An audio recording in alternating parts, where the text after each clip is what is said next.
اندر بیٹھی زیتون خالہ کا نیٹ ورک بہت وسیع تھا، 1 منٹ کے اندر بات سارے محلے میں پھر جاتی۔ اماں بدنامی سے زیادہ اس بات سے ڈرتی تھیں کہ بات اگر بڑی آپا کے سسرال جا پہنچی تو معاملہ گڑبڑ ہو جائے گا۔ ابھی 3 مہینے پہلے ہی تو ہوئی تھی شادی، اور پہلے ہی مہینے میں شوہر اس کو واپس چھوڑ گیا تھا۔ جانے کیا بات ہوئی، بڑی آپا کچھ کہتی تھی اور شوہر کچھ، اور ساس کی تو خیر زبان کو ویسے ہی آرام نہیں تھا، ان کی کہانیاں ہی سب سے الگ ہوتی تھی، ہاتھ نچا نچا کر باتیں کرتی تھی۔ لڑکی تیار نہیں تھی شادی کے لیے تو کیوں کی؟ اب ظاہر ہے بیاہ کر لایا ہے میرا بیٹا، بہن بنا کر تو نہیں رکھ سکتا نا۔ اماں تو شرم سے پانی پانی ہو گئی، ابا سے بھی کچھ بات نہیں کی۔ ابا کی حالت اماں سے کم مختلف نہیں تھی، اس کے علاوہ کیا کہہ سکتے تھے کہ اس کو سمجھاؤ عذرا، میں تو بات کر نہیں سکتا۔ اماں کیا سمجھاتی، کسی کے سمجھانے سے کچھ ہوتا ہے کیا؟ بات تو اندر سے اٹھتی ہے۔ بڑی آپا کے نہیں اٹھی تھی سو نہیں اٹھی، پھر دبتی ہی چلی گئی۔ 4تھا مہینہ لگ گیا تو سسرال والے تو سمجھو بھول ہی بیٹھے تھے۔ اماں نے مشہور کر دیا تھا کہ حسن خیر سے دبئی چلا گیا ہے، اسی لیے یہاں چھوڑ گیا ہے اس کو۔ 4 دن چہم گویاں ہوئیں اور پھر زبانوں نے ذائقہ بدل لیا، پر اب اماں کو لگتا تھا کہ بات دبنے کی نہیں ہے۔ رات میں شوہر گھر آیا تو اس کے سر ہولی۔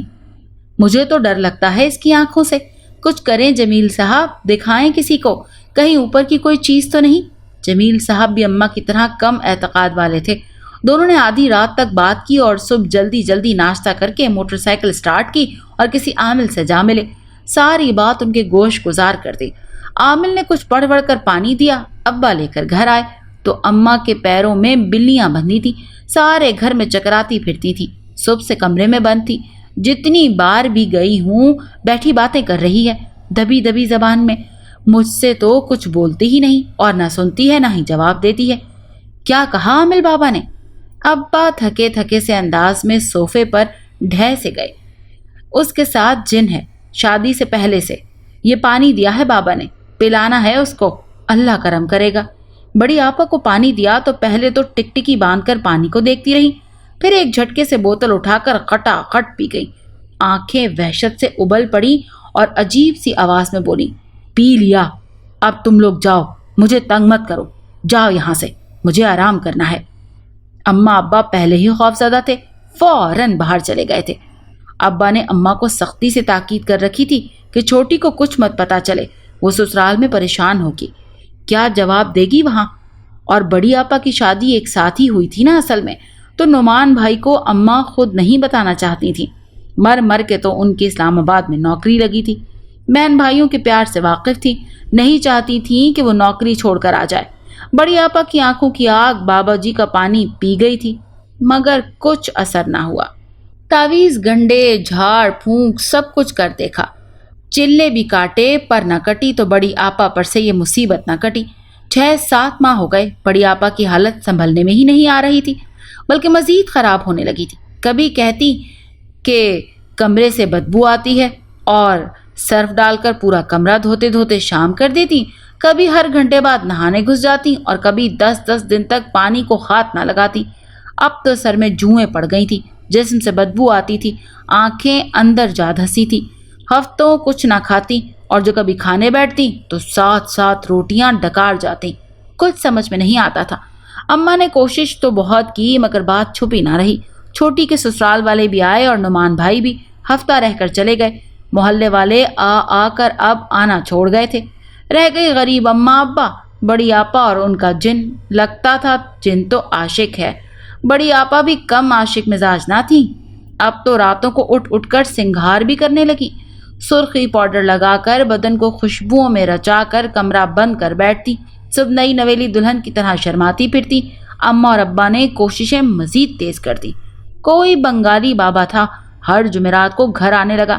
اماں بیچاری تو پاگل ہی ہو گئی۔ بنگالی بابا نے خوب نوٹ کمائے اور نتیجہ کچھ نہیں، پھر انہوں نے بھی آنا چھوڑ دیا۔ بڑی آپا کی آنکھوں کی وحشت اب پورے گھر میں پھیل چکی تھی، سناٹے راج کرنے لگے تھے۔ اماں ابا آپس میں اب بس آنکھوں ہی آنکھوں میں بات کیا کرتے تھے۔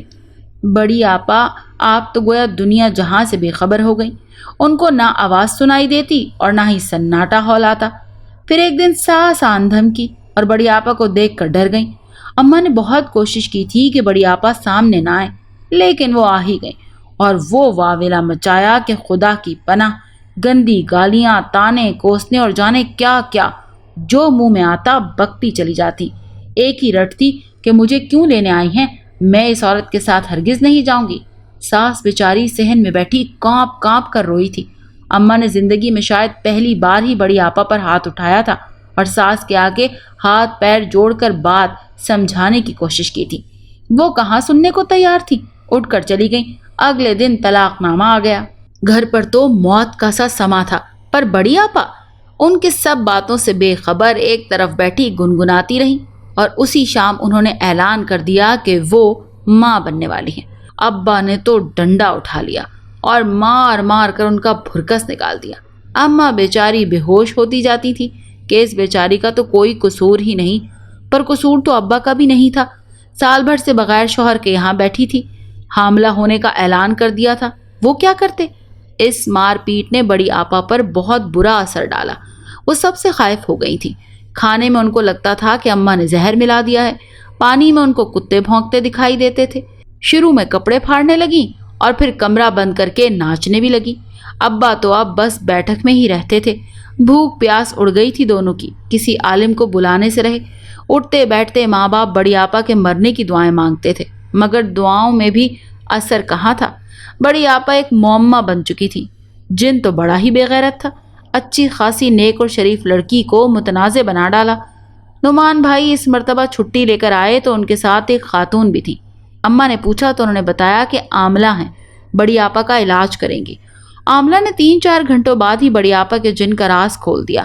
بڑی آپا پر عاشق جن کا نام شیزوفیزیمینیا تھا۔ اس عاملہ عورت نے بتایا کہ یہ جن اس پر عاشق ہے اور یہ اس کا پیچھا چھوڑنے والا نہیں ہے، کیونکہ اب اس کا دماغی توازن بھی ہلتا جا رہا ہے۔ اماں ابا بیچارے کیا کرتے، پریشان ہو گئے، اور پھر وہی دعائیں کہ یا اللہ ہماری عزت بچا لے۔ ہوتے ہوتے کچھ ایسا ہوا کہ آپا کی طبیعت اب بگڑنے لگی، کیونکہ دن رات وہ عجیب و غریب سی حرکتیں کرنے لگی تھی۔